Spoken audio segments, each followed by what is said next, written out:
to 12 Days of Christmas Movies with Friends. And I am your host, Cane Greene, aka Andy Green. And this is day 3 of 12 Days of Christmas Movies, 12 Days of Friends, 12 Days of Food and Drink Pairings. We're doing it a little differently this time, but without further ado, I think it's time to welcome to the party, pal. Or welcome to the party, my pal. Please, Anne Brashier. Did I even say your name right? Yeah. Yes! Oh, you did it. Anne. Did it. Yeah, Anne Brashier. Yes. I had never said it before. I know, I feel like you've never said my last name before. No, it's a tricky one. Have I even said your name, like, to your face? But okay. This is, whoa, I didn't even say what movie, but I feel like, okay, we got wife beaters on. Obvious. This is the Nakatomi Tower. Clearly. We are talking about what film? Die Hard. Back here. 1988. Bruce Willis. My birth year. John McTiernan. Bruce Willis, yes. Bonnie Bedelia, star of Parenthood. Yeah. I didn't realize that until watching this time. I was like, oh, she's been doing great work. Mm-hmm. And of course, yeah, Alan Rickman. Alan Rickman. One of everyone's favorite villains. Yes, this is everything that I do in my life is for Alan Rickman, and I think that says for everyone. I'm just saying that. All right. I don't know if that's true. Yeah. But it's a nice thing to say. He deserves it. Yeah, that and the LA Mission. That is also what we're here to celebrate and to bring attention to. And yeah, but before we go any further, I need to ask you a question. What? Do you wish to proceed? You bet your ass I wish to proceed. Yeah. All right, and the only way to proceed is some Japanese whiskey comped from the Nakatomi Company. That's right, and we're making Roy Rogers because that's what Bruce Willis gives us his That's code name. I was always kind of partial to Roy Rogers, actually. I really like those sequin shirts. Because they say that he's an orphan of a bankrupt culture. That's a great line. And also, I think maybe true. Or it's become more true. This is hard, this is culture. Yeah. But like, I think I was gonna have the whiskey solo, but like, let's do the Roy Rogers, and then when it inevitably needs the whiskey, we'll add it in. Does that sound good? That's all right. Great. So That's great. Roy Rogers is of course cola. The cherry Coke. And yes, but with grenadine instead of just cherry Coke. And I'm not gonna do Coca-Cola because I have some conscience, although there's so many different other brands here, so I'm like a hypocrite. But we are doing Fentimans, botanically brewed, Curiosity Cola, the most Andy of colas. All right. It really is. Yeah. It's like the most East LA hipster of the colas. Let's get the pour. Oh, that's critical. These are good glasses too. These are very classy Roy Rogers glasses. Yeah, normally this is a beer glass, but it feels like a Roy Rogers type thing. Yeah, the cowboy. I mean, definitely he is sort of that cowboy, lone gunman.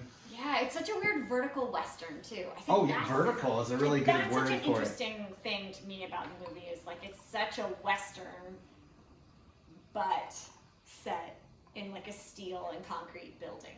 Yeah, but have we really progressed anywhere from the Old West? No. At least as our sort of macho society. Yeah, no, it's definitely still like lone gunman on his own. Yeah, or lone gun woman now, because we'll do it because they can make gun person because they can make money. We now know. Oh, women can make money in movies. It's amazing. Ooh, was that enough? I don't know. Yeah, I'll do a little it's so syrupy. Oh, I mean, it's grenadine. I'll do a little bit more, and then I think we got to use a candy cane to mix. Yep. So that was not planned, but yeah, that means we have to open it. Solid improvised move. Yeah. Oh yeah. This is all improv. Love it. Okay. Yeah. And as we do this, behold the Nakatomi Tower built an hour ago. Yep. Mm-hmm. Standing out over Century. Is it Century City? I feel like. Century City. Yes. Yeah. There you go. My candy cane broke, which is just how capitalism ruins everything. You know what I mean? It's structurally unsound. I'm glad I made someone laugh. Thank you. Yeah. And so we've got. Oh no, the rest. Oh, it's in there. Oh, good. It's gonna age. You're gonna have a peppermint Roy Rogers, which this looks great. This looks yours great. is so much better than mine. It is so Well, this is what I'm good at. You are good at making buildings. I did learn a lot from, like, my dad being an architect. Like, you learn how to build relatively structurally sound buildings, even if they're just out of graham crackers and whatever this icing. Oh yeah, whatever the Trader Joe's like thick cardboard version of graham crackers. Yeah. But let's try a Roy Rogers. Mm-hmm. Hey, that tastes like a cherry Coke, but like a more refreshing one, right? Does it? Yeah, fancier. A fancier one. I mean, fuck, I feel fancy. Mm-hmm. Yeah. And Cane Greene, we just like Slayed. Yes, we did. Did you didn't grow up in California, right? I did not. Okay, no. so one of the things you do have to do if you grow up in California is make a sugar cube mission. It's like standard What does that mean? 4th grade California history project. I get it. Like a mission, like yes. a Spanish colonial Right, exactly. mission. Yeah, exactly. Out of sugar cubes wow. basically the same. This. Andy spent hours whisking this concoction. Hours, yes. Which has gotten like even gluier now. Yes, that is icing and white vinegar because I didn't have any. But I think this needs a little bit of whiskey. What do you think? Yeah. And the whiskey. Well, here first, I'm gonna take a little sip first. Yeah, that's pretty tasty. It's really smooth, really nice. It's not too. What's the word? Well, like I like a smoky whiskey. This isn't maybe that, but it's sort of. Ooh, it's really nice. I feel like it's gonna make this drink a lot better. But this is so I did hours of research on the finest whiskeys, and this is the Mars EY, and I had because everyone's had the Suntory, and I love it. If we were doing Lost in Translation, we do Suntory. Right. Yeah. For relaxing times, make it Suntory time. And so this one, I want to use this as an excuse to try something new. So Curiosity Cola meets Mars EY whiskey, 40% ABV. Drink responsibly. Fantastic. It is really good. And let's see how this. And it's a nod to the bizarre sort of Nakatomi, vaguely Japanese focused storyline. Such a weird movie. What do they do? What does that company do? How do they make money? Because they have a shit ton. Clearly, they have vaults and I mean, I think it's just a real estate company. Oh, okay, that's what it is. Yeah, it's my vague understanding. Yeah. And it's really not clear what Bruce Willis's wife, what John McClane's wife does. Holly Gennaro. She's like the head. Thank you. Yeah. Oh. That is a great expositional way to Yes, it's one of the best exposition things in I wrote that down. I was so into the fact because he comes into the tower and he's checking in to meet his wife at the party, and he doesn't find her under his last name, and we already know something's up. There's girls checking him out on the plane. He's kind of checking them out, but he's also saying oh California, when they're dressed provocatively, but he's also taking it in. Yeah. And so. And also the whole montage of, it's actually the exact same as the opening of Love Actually, because it's in this airport and it's all these couples reuniting, and he's the one lone person moving through the airport, passing couple after couple after happy family. And so, And that's what the holidays are about, and we all know, and it's just stabs the dagger in a little bit more. And also that's a great time, because next episode is Love Actually. Oh! Actually. Fantastic. Yeah, well, I think it might be problematic. That's my guess going forward. I think it hasn't aged well. Basically, when he's signing in, he finds out that she's going by Gennaro at the company, and we already know that they're sort of on thin ice here. Yeah. Because, it's long distance, he's New York, and this is very LA. But you mentioned it, it's sort of a clash of the East Coast, West Coast. Yes, definitely. There's a lot of weird, why is LA so awful? LA's the worst place to be at Christmas. It's not even really a holiday. People just kiss you for no reason. Yeah, everyone's nice but fake nice. Yeah, just like us. Mm-hmm. Yeah. Geronimo, motherfucker.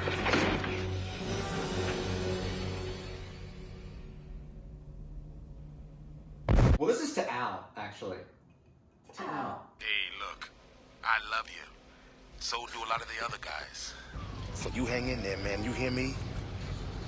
You hang in there. Okay, it's a great action movie. It has a lot of different fun explosions, and I love all of it, especially the fire hose. That's the best fucking thing. I love the fire hose.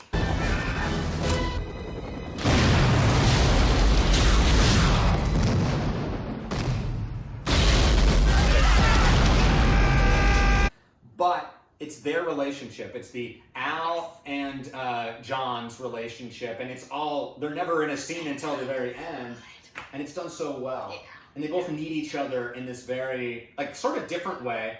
Like, they each come from very different places. Yeah, but they're both, like, sort of enmeshed in their families, too. Like, I think that's one of the other really efficient pieces is when we meet Al in the convenience store and he's buying all the Twinkies and stuff. It's this classic, like, oh, he's about to go home to his pregnant wife, but he's just going to answer one last call. Oh, it's such a good trope-filled action movie. But I feel like it did a lot of things that other action movies through the 90s did afterwards.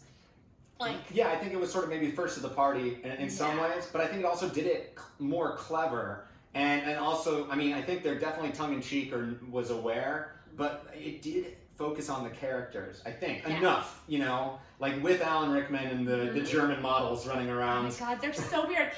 You know what's weird is it took me, I was like, why is it so weird how well we get to know all this villain crew? Because it's like they're the cast of Ocean's 11 if you were just to slightly switch the movie, because you learn so much about like the demolition expert and the code breaking expert. Yes, and I love that guy. Like and the guy with like the two blonde brothers with a vengeance, and you know. Right, exactly. I feel like you get to, and even the guy at the front desk who fakes the Texan accent. Sorry to waste your time. No problem at all. Merry Christmas. Merry Christmas to you. I call him Huey Lewis. Oh, that's so accurate. I just like always think it's him. I don't know why, but anyway. No, I want to know how this German dude learned the perfect, like, Southern gentleman. I think he's probably from Texas and not German. It's probably the other way. Yeah, that's very likely. Yeah. But it's hey, weird. he fooled you, right? So we're good. It's true. Yeah. That was the turtleneck. The magic. Just of take the acting. turtleneck. It just. But like the fact that we see their faces the whole time is so weird when you really think about any other heist movie full of villains where, like, normally if you were robbing something, you would hide your faces. So That's a really good point. I've never. Yeah, it's a bizarre confidence thing, and it's so interesting because the movie spends like almost a third of the time following them. Yeah, I mean they have personalities. We like if they had done a little bit more on the motivation, like you said, Ocean's 11, like they actually would be sort of like we'd be rooting for them. Yeah. But they sort of play with the fact that oh no, it's just really about money at the end of the day anyway. And I love the line where it's like you're just a common criminal. He's like no, I'm an exceptional criminal. And it's like okay, you know, to me that was enough, you know, and you don't need to have these huge goals. And like that he played exactly through the terrorist playbook too, of like, okay, free my friends, free all these people, and the moment where he's just like, oh yeah, I just read that article. Yeah. Like he doesn't give a shit about them. It's just he knows exactly, he's the cat and the feds are the mice basically chasing after the cheese that he's kind of throwing out. And I just love that, they are the ones that unlock the vault for him. It's a lot of, that's brilliant. It's a lot about, I think, bureaucracy too. Right, like it's the rules. It's you were talking about how you're a rule breaker, and that's why you like this movie. Probably. What's the biggest rule you've broken? Oh God. That you can say on camera. No. Yikes. That you won't lose any sponsors. Oh, I mean, I have. This is maybe way too intimate, but I've stolen a pair of bikini bottoms from an Old Navy out of the bargain bin because I was like on my way to an audition from something else and like had that's amazing. And they were like $2 and the line was insanely long and I like had to rush to get because I think I like had to wear a dress. It was probably like a dance call thing and I was like, oh no, I don't have the right pair of underwear that's gonna like make me be able to do this dance audition. This would have been like when I was, I don't know, 18, 19. Gotcha. And I remember being like, oh my God, I'm ready to this audition. I don't have anything to wear under this dress that I'm going to have to dance in. Great, here's a $6 pair of bikini bottoms from Old Navy. Oh my God, the line is half an hour long. All right, here we go. Just going to go in the dressing room, put them on, and walk out. Wow, hopefully the statute of limitations says. No, well, that was such a John McLane move. Well, I Really did hear patient, from other people that are cooler than me that like it has if it's under $10 they can't even really do anything. So Thank like God. you were fine. If you'd done a $12 bikini bottom, then maybe they'll be coming for you. Nah, I'm not that fancy. Yeah. I mean, I think my rule breaking was just like unfortunate like things that I got arrested for, and it's not in like a fun way. Like I just like drank and drove, and that's why I'm not driving and don't do that. But it was also the moment that sort of like eventually changed my life. I'm like, I need to wake up and like figure out some shit. No, So, there are some rules that are really good. There are some very that's a good rule. rules. That's a good rule. Yeah, John McLane wouldn't break that. No. And nor should you. And but I feel like I needed to say that after you bared your soul, bared your soul. I don't like either of them. No. Yeah. Well. Yippee-ki-yay, motherfucker. We should walk through, I think, what's on the tower, so that as we go through discussing the movie, that we can like, what we don't obviously have is the garage where Argyle is waiting with the music on, and wait, does he has like a. He has the car phone. I love a good 1988 car phone. Me too. I think we never should have gone beyond that. No, right? Yeah, I agree. I think they got the job done. Yeah. You could still answer a phone in the car, but it was normally the people that clunky and couldn't terrible. drive, right? It was the people in the back. Yeah. Yeah, exactly. Although It was it would the never be passenger. anyone. Yeah, I would never afford a car phone. So. But he's down there rocking out, enjoying his holiday. Of course I'm still coming by later. Sweetheart, have I ever lied to you? I feel a little bad that he never gets to go up to the party, but also I'm glad he's not a hostage. Yeah, but he also he was really smart. I feel like most characters would force their way into it and then just die, right? Or something. And he just sort of he was just ignorant for most of it, but that was to his benefit. Yes. But then also, and I think it maybe even shows kind of the idea of no one cares about a limo driver, or no one cares about, something basically like that. Like he is the fly in the ointment, they say John McClane is, but he's sort of even lower than that, literally in terms of the movie.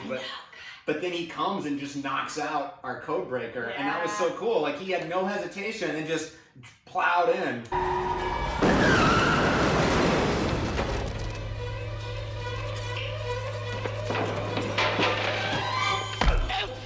He's a hero. Argyle. Again, we're just Shout drinking out to to everyone Argyle. today. The peppermint is Was it aging well now? flavor. Has it ruined the Roy Rogers? Do you need some more whiskey? No, it's fine. So walk us through the tower here. This is you were the lead architect here. I was sort of the one You were trying not master to. construction. You were our.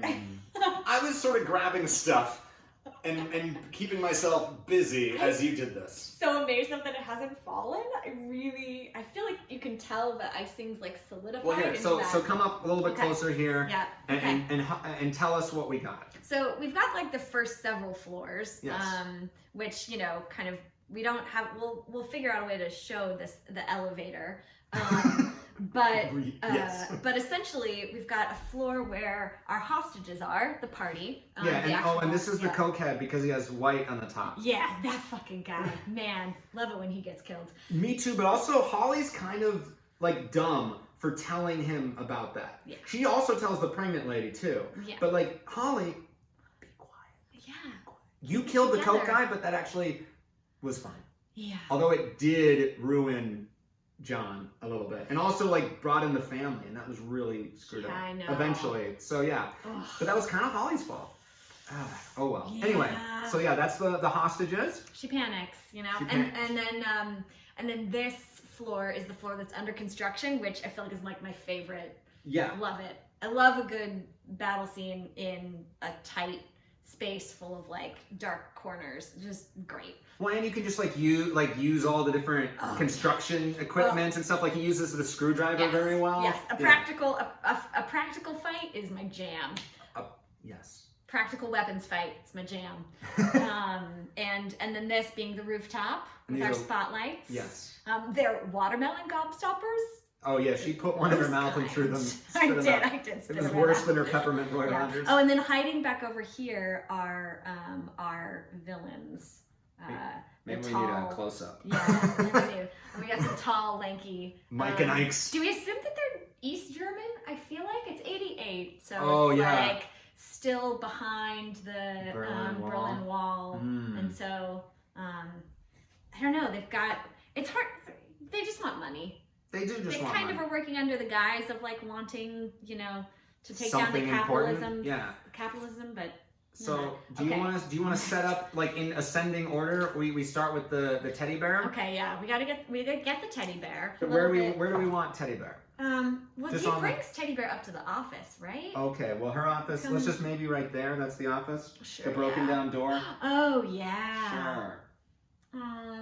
So the other thing I love Oh, wait, about there this it is. movie, kind of in relationship to, I'm gonna go hard here. Go I'm hard. gonna say that this, E.T., and Kramer versus Kramer are all movies tackling the same like pivotal themes of families falling apart Nice. and single moms. Okay. Yeah. I mean, but I think they sort of position it differently in terms of certainly Yeah. Kramer versus Kramer. The like mom is villainized by the dad in a lot of ways. Yeah. Which is why I think this is like the sequel. This is like the really violent sequel to Kramer versus Kramer. They had to work Where out he some comes- issues. yeah, they Okay, did. so this is Holly. this is Show Holly to Okay. camera. So we got Holly here. But I can't, are they all, oh my God, are they holding, Gingerbread. they're holding gingerbread. Okay. Right, this is a gingerbread house from Trader Joe's. Thank you, Trader Joe's. Yeah, and that's a tie-in to something in Anne's past, but I won't say what. Just Google. Yeah. Oh, wow. I hope so. I hope so. I hope it shows up on Google. Let's put Holly in her office with the, With the bear? yeah. Okay, let's see. Where am I gonna put? Okay.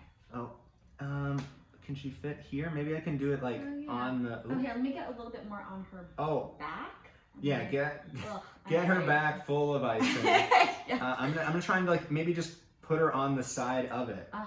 Yeah. I don't know if I put enough there. No, I think I feel Oh okay yeah, about that. Yeah. I think that's probably We'll just hold it. Yeah. Okay, yeah. Do. Here, I'll hold it. You can introduce the Okay. next character. All right. And then we'll go to our villain. Yes, next. of course. Hans Gruber. Hans Gruber. Oh, go closer in on Hans, as close as you can get. Look how evil that dude is. Look at that. You can't trust that guy.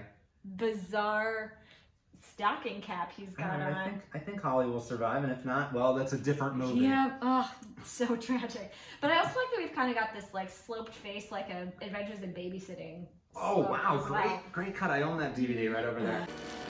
Come on back up here. Come on. So good. What a great movie. Elizabeth Shue, still crushing it. Okay. Yeah. I have a shout out to Elizabeth Shue. Come on. Do you have a story about Elizabeth I just Shue? have a crush on Elizabeth. Oh, I Shue. mean, don't we all? Yeah. I thought that you loved me. Where do we want? I think we want him precarious for Yeah. Let's when we get know him, we're in like, the up final here. act. Yeah. Okay, we'll get him Okay. perched up here. Do you want to? No, I think he might perch. I think Wow. he might perch, and then Hans is a born percher. Hans. Okay. He's like a vulture, and then we've got our hero, John the one and only McClane. John McLane. Just an everyman, just a Yippee-ki-yay, motherfucker! humble cop. Humble? Yeah. No, humble Not is at the all right humble. word. I'm sorry. No. Yeah. But he's not like arrogant necessarily. Like the best part of this movie we're talking about is like him talking to himself. Yeah, he is a little like frustrated with himself. He's at the top of the tower, right? He feels like he's a failing or dad, does he too. hide under here? Oh, he's hiding in there. Oh, fuck, that's really good. Yeah, Okay, totally. but now no one can see him. But that's like the villains never saw him coming. I know. I mean, I think one of the reasons this movie is so amazing and why we've built the tower this way is because it's like, you're so right. They spend so little time in the same place. Yes. Like everyone's really separated. Yeah, even when they're except for all the talking messages, but with yeah. one another, it's never in the same room except for like an action sequence where it's sort of mano-y-mano, like Arnold one-liner type of thing. You know, I think most action movies, they have so many points where the hero basically should be dead. Right. And there's two in this, which I feel like is pretty good.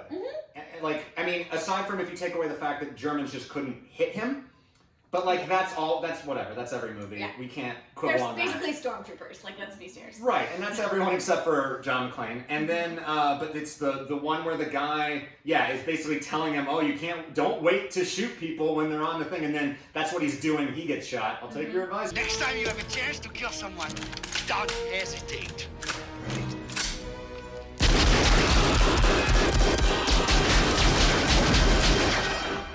Thanks for the advice. And then the other one was when the blonde brother like finds him and doesn't just shoot him immediately. He has to have like this like macho like this is and it's like come on, just it doesn't make sense. Yeah. But like again, I think 2 is forgivable. 3, no. Yeah. Plus, it does feel like he's in such a confined space for most of the time that it would be hard to get a clear shot.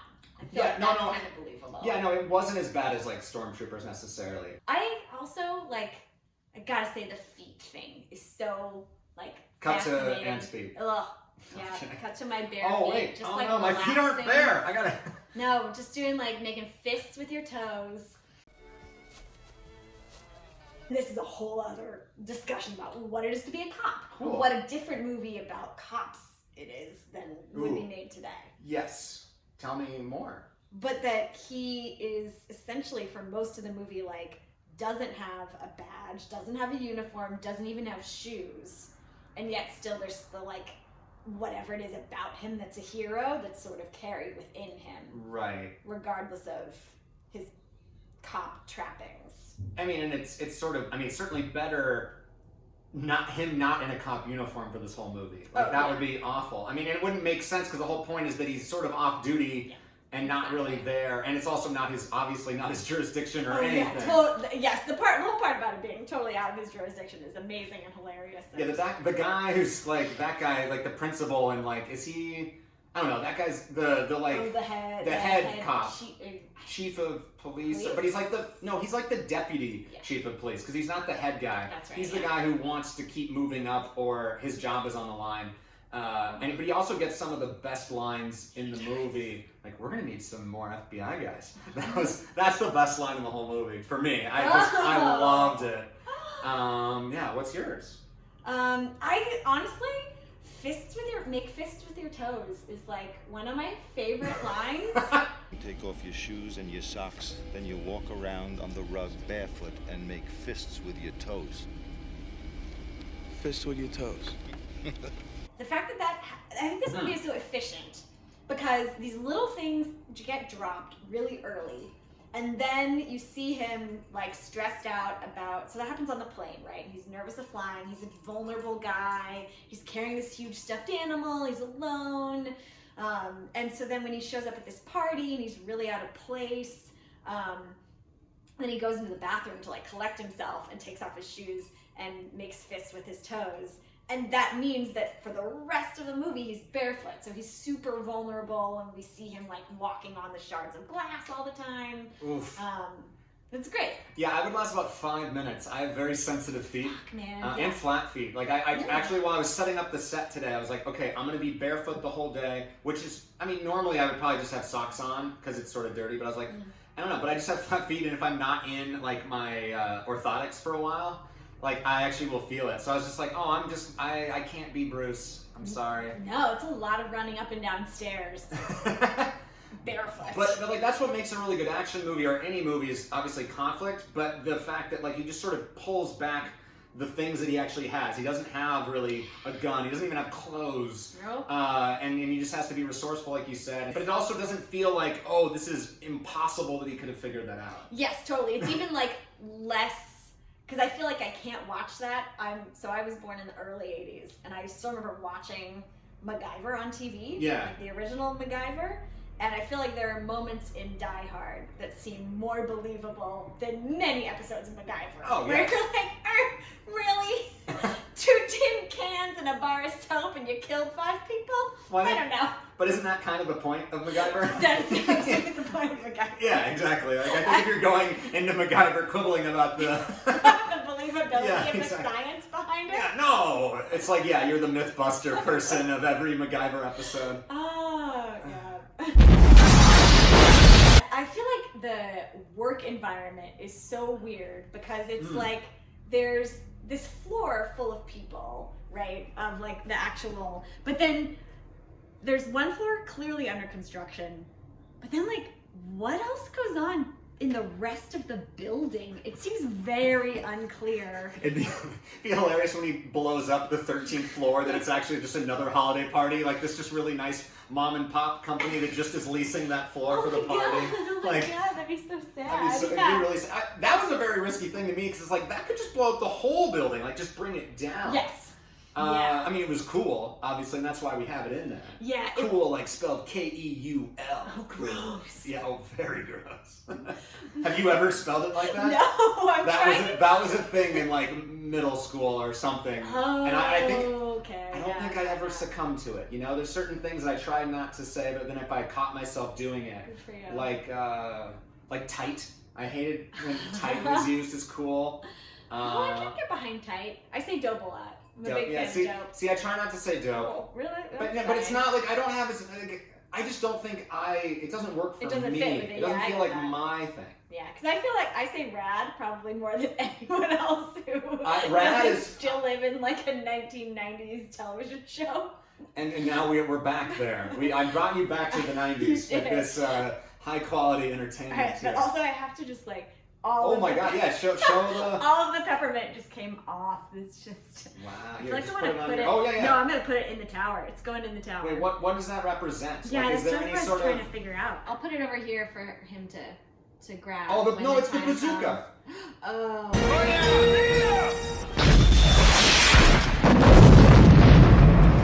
Oh, we never. You can't really see it. Oh yeah. But no, we have Hershey's Candy Candy Cane, Hershey's Kisses. These are the dumb cops. They are so dumb. So dumb. But it's because they're following orders, doing the procedures, and I think this movie, like I said, it's sort of about the insanity of those sort of rules, or just like following it by the book.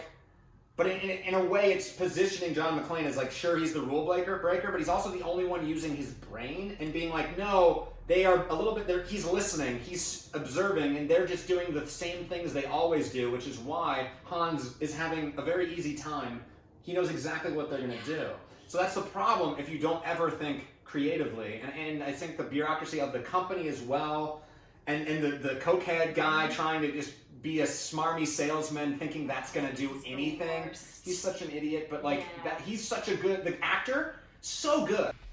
John.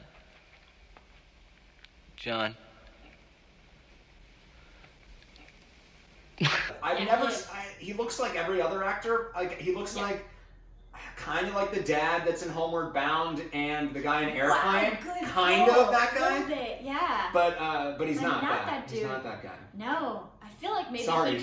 I feel like he's a guy who they found just like working in the building as they were casting. Like no one's actually this much of a smarmy dick face, and then he walks out of the bathroom rubbing his nose, like flipping his pants back. You're hired. You're like you. Yeah, that's how Hollywood works. Yeah. I feel like that's pretty accurate to how Hollywood works. I think so, but below, I'm gonna like point out that he's like probably been in 130 things. Yeah, also his IMDb is deep as fuck. So wow. So Holly's got this really high position.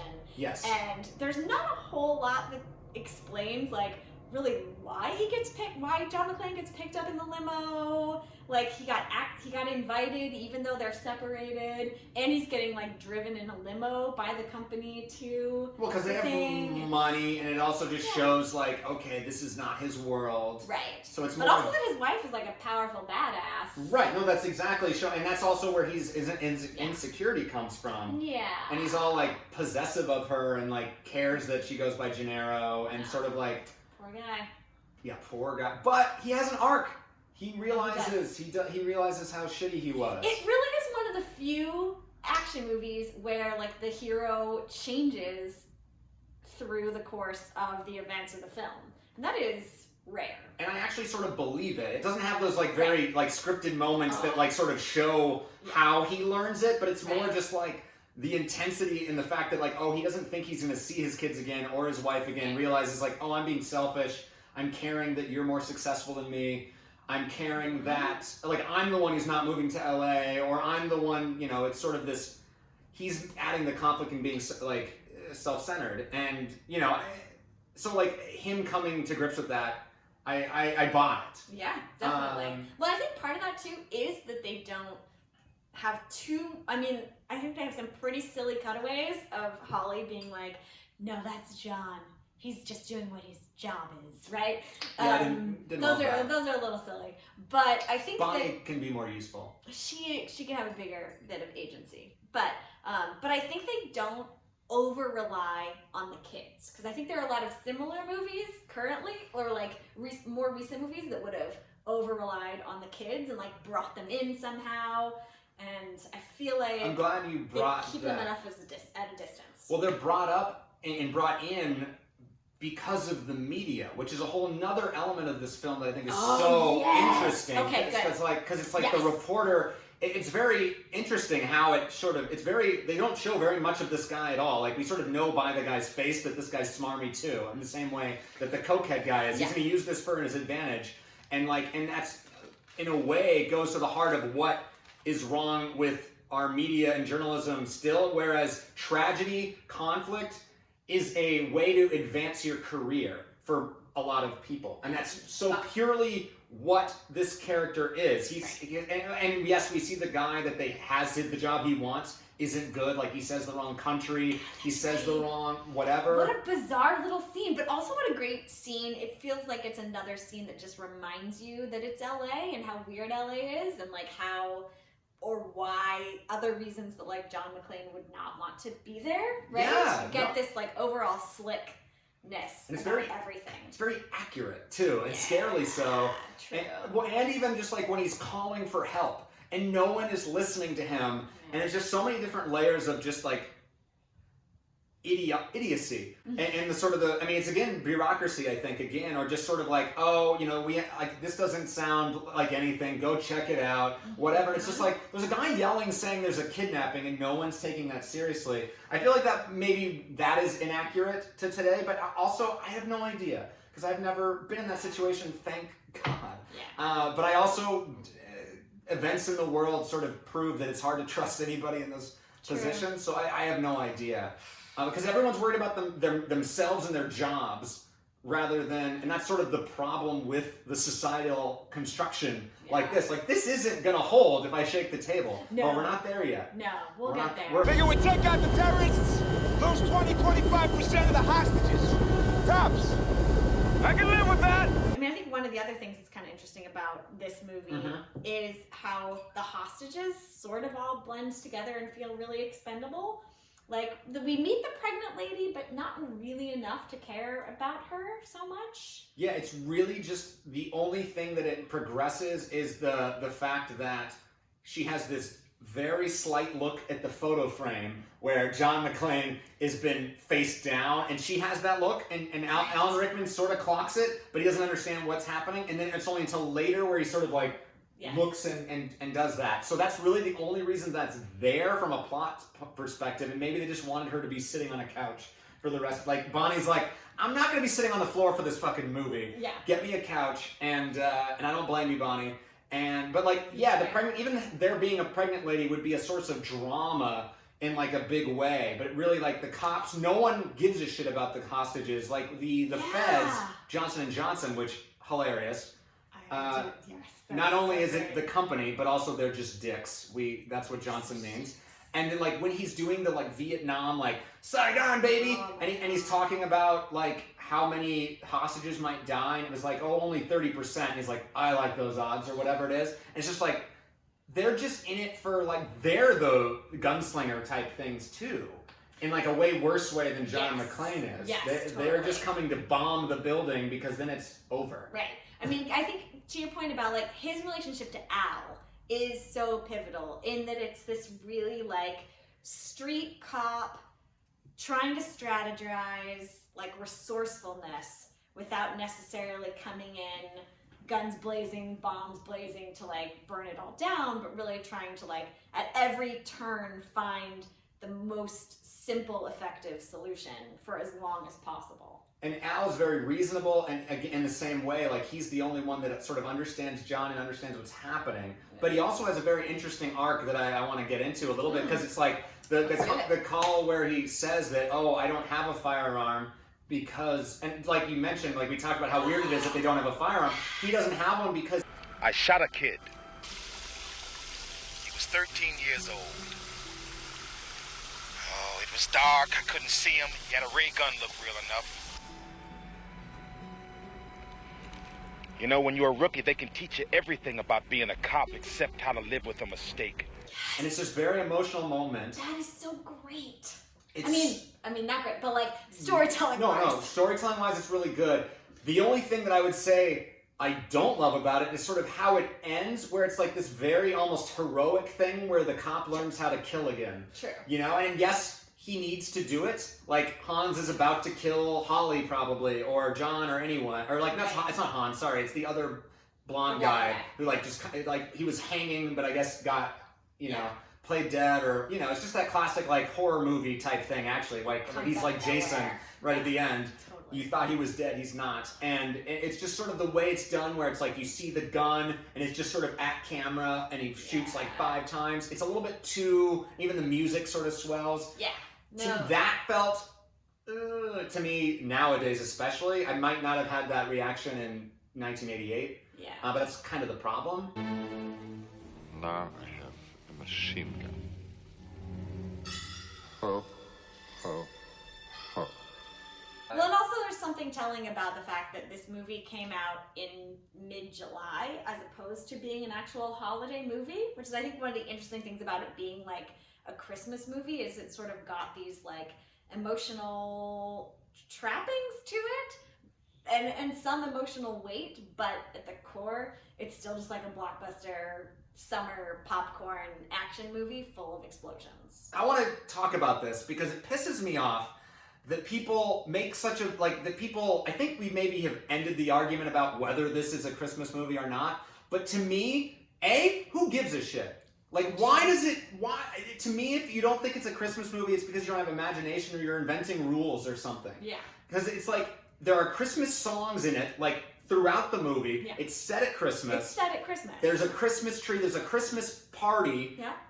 It's about a family. It's about a family coming, and that's very, like, so it just doesn't, to me, I don't know, like, what does it not have that it needs to be a Christmas movie? And it's just like, does it really, like, that's stupid. It's very narrow. Because you know how many people have Christmas without snow? Most of the world, I would say. Like, I've had, how many white Christmases have I had in my life? Like 3? And those are always, that's what makes them so memorable. So movies about Christmas, they shouldn't all have snow in it, because that's just not, and I know that's part of the escapism of Christmas, but it's like, this is escapism too. Yeah, absolutely. So to me, I don't know why that's a debate. Say it's not a Christmas movie? I think that's probably stopped at this point, but I remember it was like, there was a debate for this, or people like to put things into boxes. Yeah. Just like Nakatomi. Okay, here's yes. this. Yeah, when Please. You said that, I was like, well, who do you think is the villain of this movie? I mean, capitalism? Okay, yeah. Yeah. America, the toxic masculinity a little bit, like, but toxic, but I don't, but like, it doesn't necessarily, the movie, it takes a lot of masculinity to sort of win the day, and like, yeah, Bonnie gets sidelined, Holly. Oh, that's actually another point. Her name is Holly. What's more Christmas about Holly? If you have any doubts, that's the one. That was the only one that I didn't notice before. One of the fascinating moments of the movie is when they're trying to, when Hans first shows up at the party, yes, and they want to identify the head, which is such a weird throwback thing, because you just imagine that like every leader of a Fortune 500 company, you would recognize their face, right? That's a good point. Like it's such a weird throwback. I feel like that's a very bizarre. That's a good point. That you would. Well, also that like you're scanning. You're targeting this person. You're targeting this person because they're the head of a company. And you don't even know who he looks like. That's a good point. Like vaguely racist? I don't know. I'm not. Well, no, it's definitely racist in the fact that like it scans and just only pauses at every Asian man. You know, the way they like give his backstory so efficiently is really like just kind of fascinating, and also they pack a lot in and then dispose of him so quickly that I feel like we get kind of cheated about his story. So we can't really see the Nakatomi Corporation as a villain. No, I don't think so. I mean, they're just sort of any company. But yes, there is the fact that they're Japanese. That's sort of there is some sort of racial undertone well, there. like he's but, Japanese American because his family was interned in World War Right, II. exactly. So I think there's something also kind of weird about this being like a movie that somehow is still rooted in World War II. Like we have the Germans rather than the Russians as the enemy. That's a good point. And we have like the Japanese face of the corporation. And his office is so clearly decorated in like Japanese cultural items. Oh yeah. And so it still feels like such a, I think to me, the thing that's always weird about this movie is how pro-American it is. And that somehow feels really Christmassy. That's a good point. That's part of and also World War II, right? Like we're the fly in the ointment of that, of World War II. We're the ones flying in, and welcome to the party is like literally probably how other people sort of would think, because we waited so long to come in. So like that's, and I never thought about that really, but you're right. It's a very like American movie. And I don't love that part about it, but it is undeniably well made. It's so, I mean, I think they use violence as a shock for shock value, but it's a very, and that's like maybe something to talk about, not for this, but it's just like, I think it's very effective. That's sort of how they used Nakatomi's death, where it's just like, oh, he's just gone and he's just blood spattered. And it's just sort of like a stain on the wall that Bruce has to like walk around and we don't even think about it. And I remember he runs by and then the camera just sort of pans down and and sort of just looks at his blood stain and then it goes back on. And it's just sort of like, they're just the stain on the carpet. Yeah. While they like try to humanize him and then quickly like turn him into an object. Like window dressing, almost literally, but it's his blood. Yeah. I think it's an interesting, complicated movie made in America at a really, like, just such a representative late 80s movie. And I think, too, there's something, like, to anyone who says it's not a Christmas movie, I think the, like, verticality of Nakatomi Tower as essentially a giant Christmas tree is, like, its own,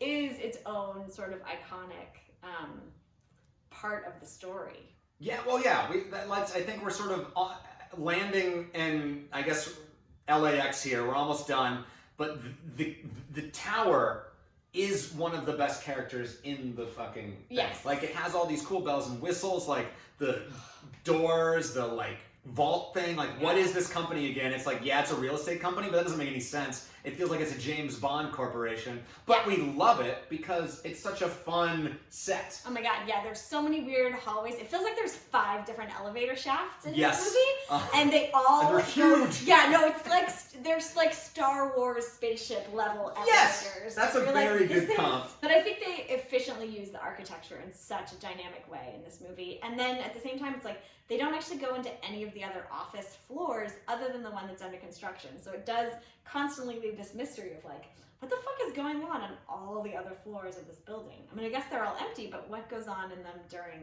the rest of the time?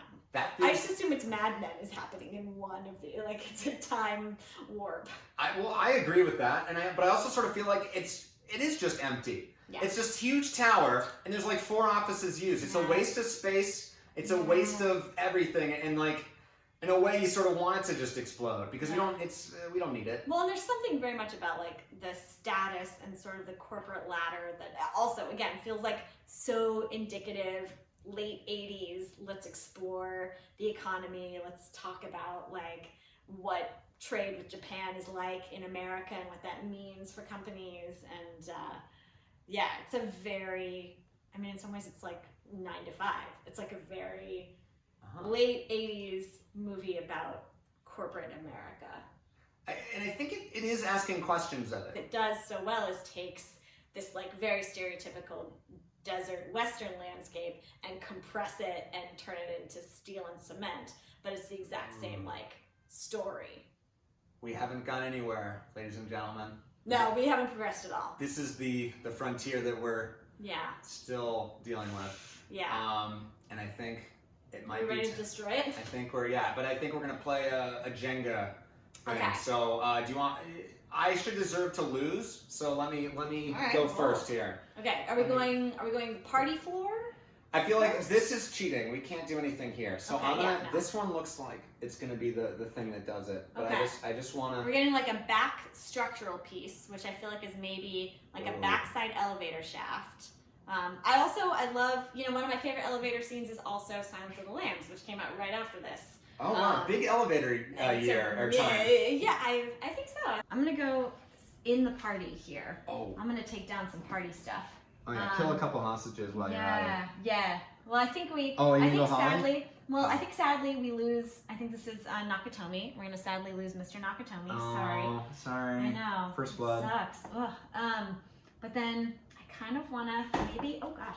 Oh. I wish I could take out this middle wall. But Okay, I think you can try.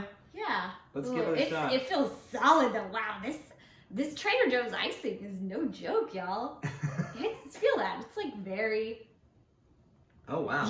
Yeah. That is. That's a firm fucking tower. Okay, I'm very proud of us. John can't punch that All down. right, Oh, then- that's cheating, but go for it. No, I'm gonna go for it. I'm Okay, gonna just take down like this workbench sawhorse. Okay. It's in the construction. And obviously the floor. top doesn't count. But No. if only one thing falls, do I lose? No, I think it's the whole thing that's gone. Oh, okay. But like that's also lame if I just do that, because I know obviously that will fall. But I wanna let's see. That's okay. No, I wanna see if I can test.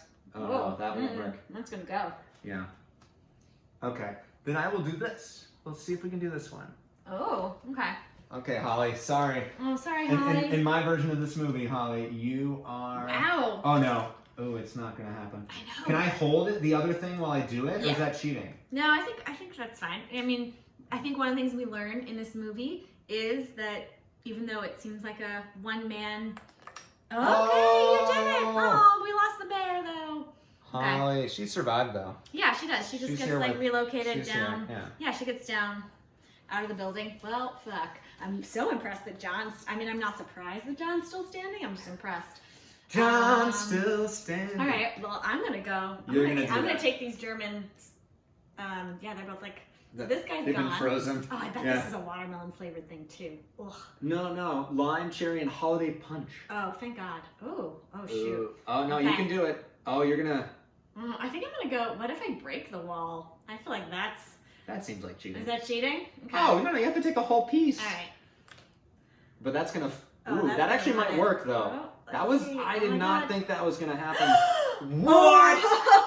No! Oh, This is yeah. This is fine entertainment. I think this is Nakatomi's office though. I think that's what this Oh, yeah. side is. Oh my God, how am I gonna do?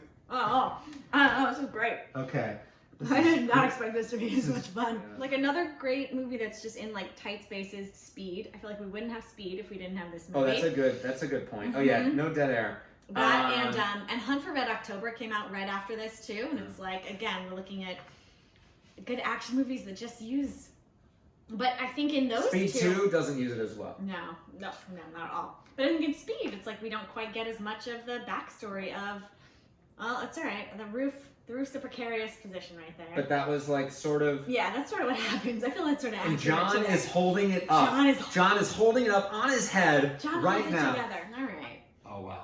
I'm gonna go this. I'm gonna go on this side. Yeah, we're gonna give it a go. Oh wow. Just gonna take my time. I love the moment when like he thinks he's successful and the cops are gonna show up and then they don't. They like turn around. You idiots! Oh my God.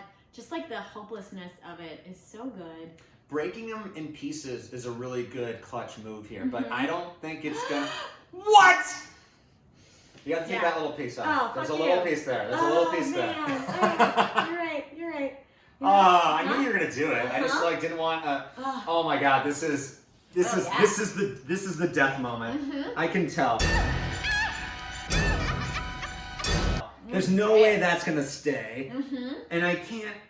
That one doesn't count. Oh man, I can like from the. If you look at it from this side too, you can tell it's like. Yeah, no, not gonna last. it's off. I think the only I think hope. the moral here is that capitalism's not gonna last, y'all. Ooh, what's next for our deep. heroes? Too deep. All right, Oh, no. this is good. I feel confident about that. All right, okay, I'm gonna. Nope.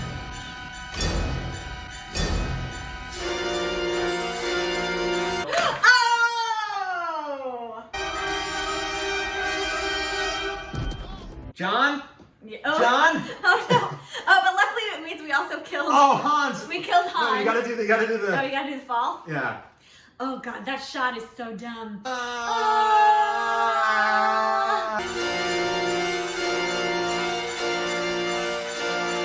Alan Rickman. But where's our boy? He's such a baby in this movie. Oh, I feel like he was never younger than this. John landed in the pillows. Safely on the Christmas tree. Safely. And that is the answer. Christmas movie. We did it. Damn. Anne. Oh my God, Anne. You are quickly becoming one of my favorite people. This has been really fun. Thank you for joining me for whatever this was. Thank you for asking me to do this amazing craft movie discussion. This was your idea. This was Anne's idea. So I can't take any credit for it. She told me to get the Roy Rogers. I just got the Japanese whiskey. That was my thing, and the candies that we didn't really use. So Shout out please to Trader Joe's. tweet at me. I don't even use Twitter, but tweet at me if you want some of this candy, because I can't eat it all. I won't be able to wear this next time. Yeah. And thanks again. And you all, thanks for watching and going on this madcap Christmas holiday journey. Adventure. As Anne already foreshadowed, because she's just killing it on all levels here, Love Actually is next episode with another new friend, Jenny. Can you get banoffee pie? I don't know what that means. It's banana toffee flavored pie. Is that a thing in Love Actually? It or is. Oh shit. Mm-hmm. Well, you just ruined the episode. Dang it. We never said Die Hard's on Peacock if you didn't see it already. Oh my gosh, watch Die Hard on Peacock. Yeah, it's on Peacock. It's on the Roku channel with commercials. It's on NBC also, but I mean, I think that's just Peacock now. It is. You can find it anywhere. You own the DVD. I know you do. Yeah. And Die Hard's great. And Pre-Pulp Fiction, Bruce Willis, come on. A lot of things, Bruce Willis. Yeah.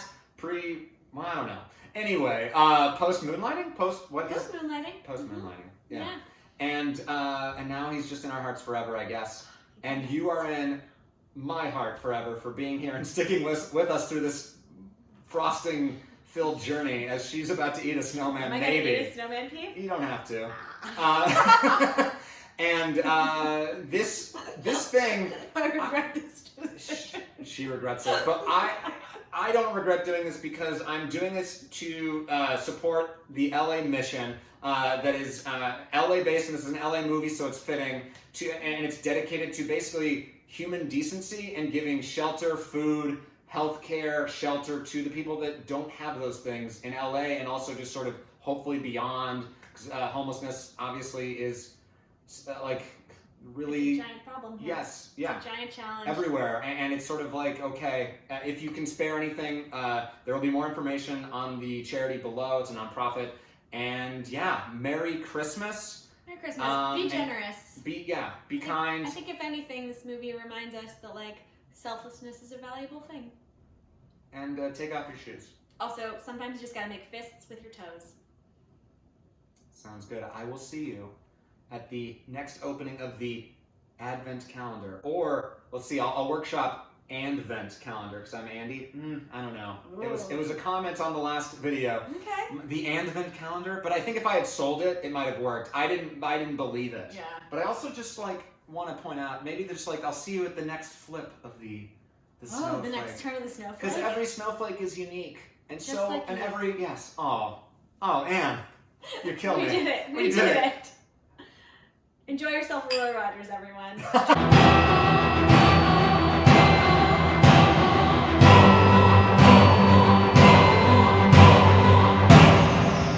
Don't buy Coca-Cola.